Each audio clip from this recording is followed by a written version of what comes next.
क्या मतलब झमकौला से हुई, झमकौला से हुई, खाली झमकौला से हुई, लगावी जो लिपस्टिक। अरे बाप रे, उतना ही आता है इस गाने में, लेकिन नाचने में बहुत मजा आता है उस गाने में, है ना।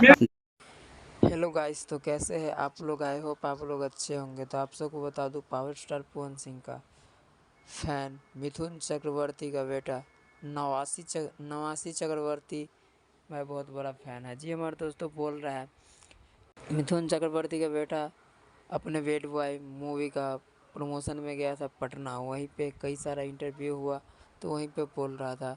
सो ये गाना पे तो हम सब का कितने बार ठुमके लगा चुके हैं जी हमारे दोस्तों। तो आप सबको ये सब देख के कैसा लग रहा है? जो एक बिहार का रहने वाला इतना बड़ा सिंगर, तो आप सबको कैसा लगा? अच्छा लगा तो लाइक शेयर कमेंट ज़रूर कीजिएगा, और ऐसे ही न्यूज़ पाने के लिए चैनल पे बने रहे। फिर मिलते हैं नेक्स्ट वीडियो में, बाय।